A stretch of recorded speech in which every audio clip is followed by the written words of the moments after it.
ये जो भागवत कथा में बताई गई है, श्रीमद् भागवत पुराण में 9 प्रकार की भक्तियों को बताया गया है। कई प्रकार की भक्तियों को बताया गया है? 9 प्रकार की भक्तियों को वर्णन आता है श्रीमद् भागवत में, जिसे नवधा भक्ति कहते हैं।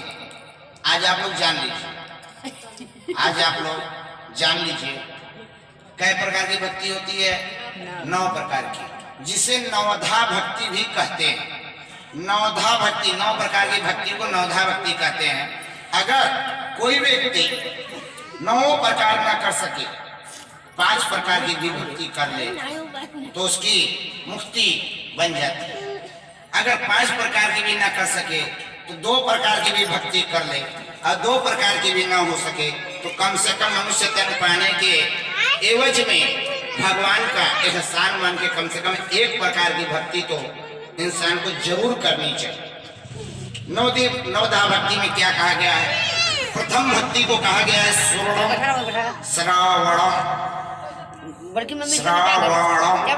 मतलब सुनना।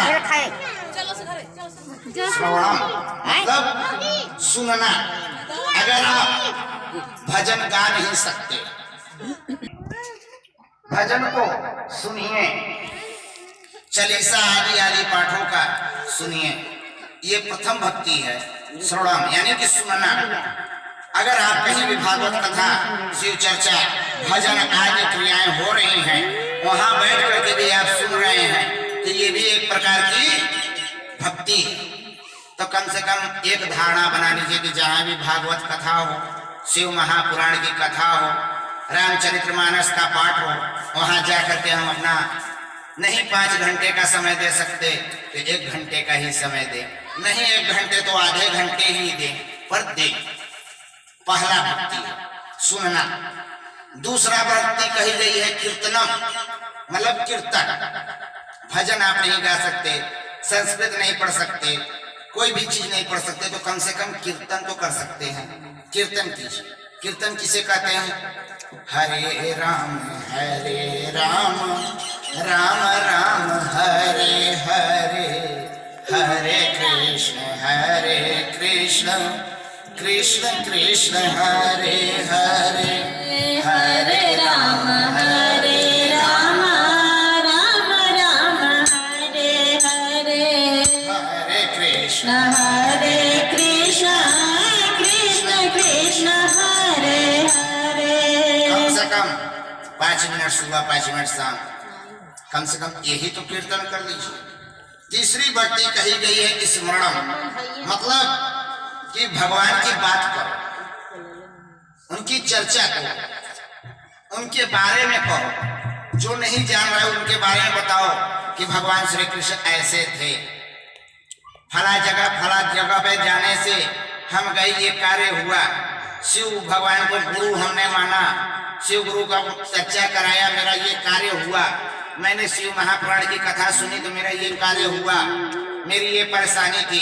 मतलब भगवान की चर्चाओं को करना, उनकी बातों को आगे बढ़ाना, किसी दुखिया मजबूर की मदद करना भगवान की कथा के माध्यम से, ये भी एक प्रकार की भक्ति है। कई प्रकार की भक्ति हुई?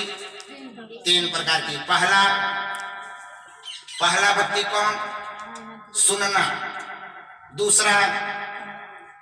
दूसरा कीर्तनम, मतलब कीर्तन करना, और तीसरा भगवान की चर्चा करना। चौथी प्रकार की भक्ति बताई गई है पादुका चरण सेवकम, मतलब चरण को दबाना।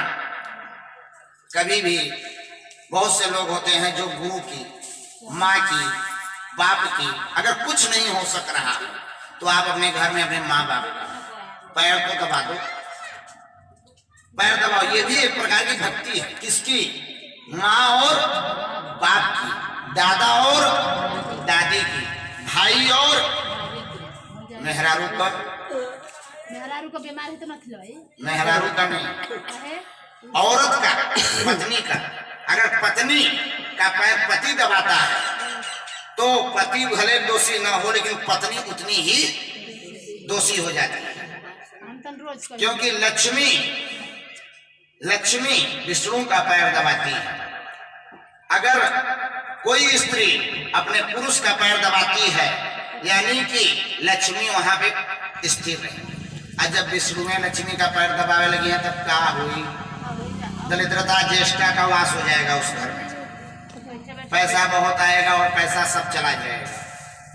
तो माँ का, बाप का, सास ससुर का पैर दबाइए, गुरु का पैर दबाइए।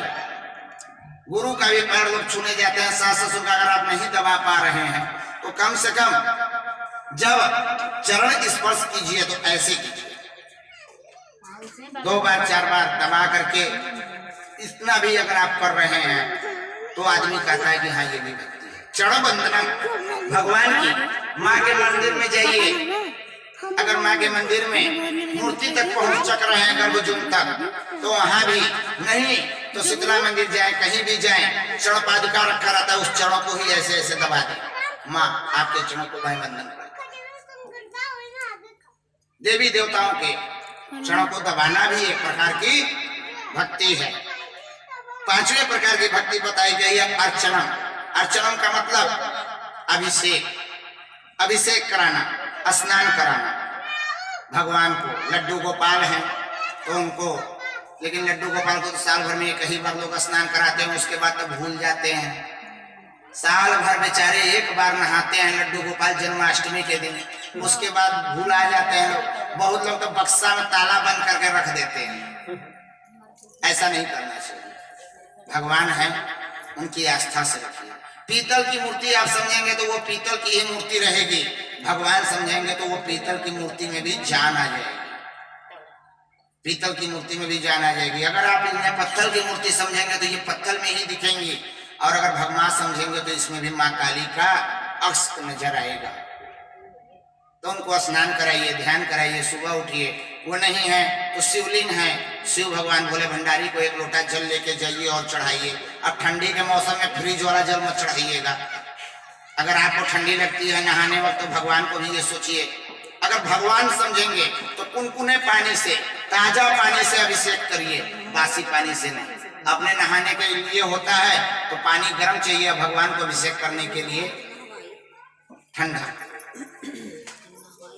भोले बाबा ने ठंडा ठंडा पानी से नहा रहे थे। गौरी माता ने कहा, हे प्रभु इतनी ठंडी पड़ रही है, आपको ठंडा ठंडा पानी से नहवा रही है। भोले बाबा ने कहा, जाने दो, कम से कम ठंडा पानी डाल दे रही है, एक करेजा को तो संतुष्टि मिल गया, जाने दो, मैं बर्दाश्त कर लूंगा। तो ऐसा काम मत करिए। अगर आपको ठंडी लग रही है, साल ओढ़ रहा है, तो भगवान को भी साल ओढ़ाइए। आप पत्थर समझेंगे तो नहीं, भगवान समझेंगे तो करेंगे।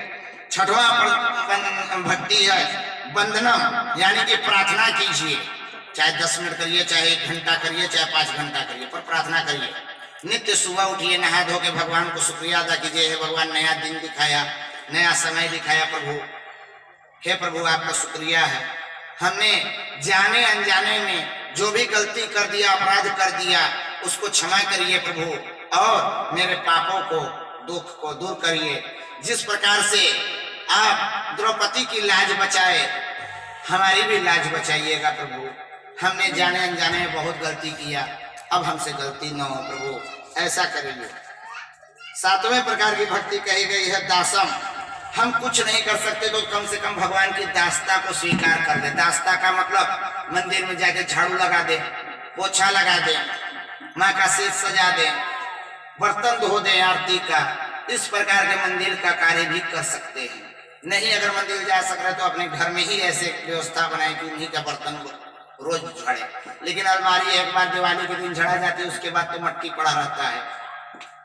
भगवान एक अलमारी 5x5 की अलमारी, 4x4 की अलमारी, 2x2 की अलमारी में भगवान को 25 तो विराजमान करते हैं, और लाची दाना का भोग लगा देते हैं आप लोग। 4 दाना लाची दाना पे आप जी के दिखाइए, जी लेंगे? तब आप कैसे भगवान को 4 दाना भोग लगाते हैं? तो भगवान को भी उसी प्रकार का भाव दीजिए। अगर आप बढ़िया खाते तो भगवान को भी बढ़िया खिलाइए, उनकी सेवा करिए। 8वीं भक्ति कही गई है संख्यम। भगवान से संबंध जोड़ो, मित्र बनाओ, भाई बनाओ, गुरु बनाओ, माँ बनाओ। 9वां भक्ति कही गई है समर्पणम, मतलब भगवान के प्रति समर्पण हो जाओ। मेरे पास जो है सो आपका है। ओम जय जगदीश हरे,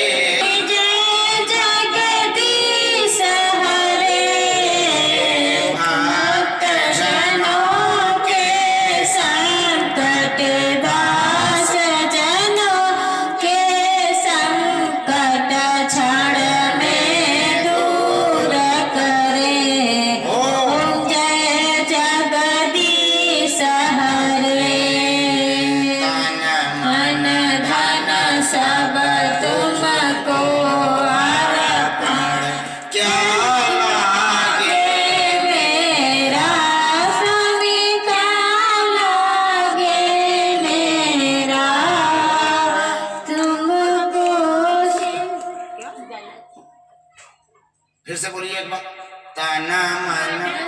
कौन कौन बोल रहा है बोलिए।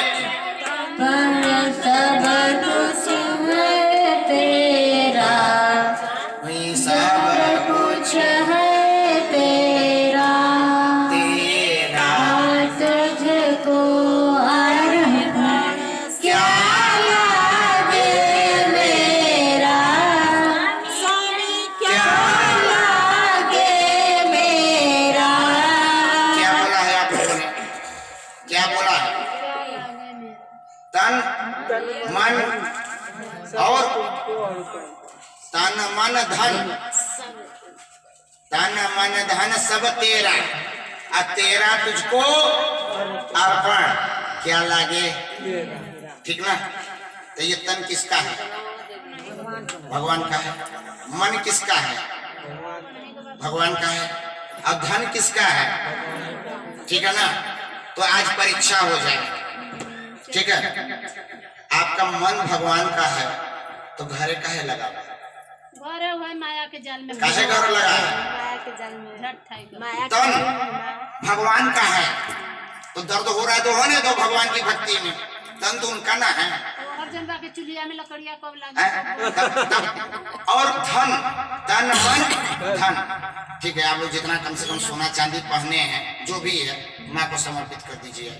आपके पर्स में जितना पैसा हो समर्पित कर दीजिए। मोह माया, मनुष्य के मोह माया ठग ले। पर्स में रख दें। अरे तो आप मान लीजिए आप उनके में नहीं है लेकिन आप लोगों के पास तो है? डायमंड का पहनने वाली बड़े बड़े नथिया एकदम ऐसा लगता है कि बस साक्षात दुर्गा मैया अवतरित हो गई। छठ के दिन भी नथिया नहीं उतरा। आज चलिए कम से कम आप लोगों के पास नथिया नहीं, नाक की कील है, कान का है, जो है सब माँ को समर्पित कीजिए। तो आज चले देखें कौन कौन करेगा समर्पित, बोलिए।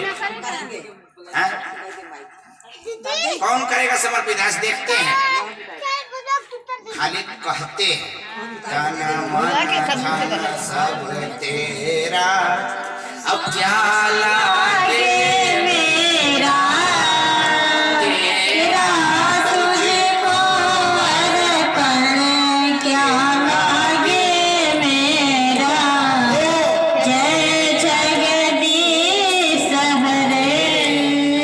वाह वाह वाह, क्या बात है। कहते रोज हो, नहीं रोज कहते होगे, महीना में साल में कहते होगे तन मन धन सब तेरा, लेकिन जब आरती में डाले को वही था, अरे 10 का सिक्का में 1 का सिक्का दे। यही आप कहते कुछ हो और कहते कुछ हो। माँ की आरती करते हो, क्या कहते हो? अम्बे तू है जगदम्बे काली, जय दुर्गे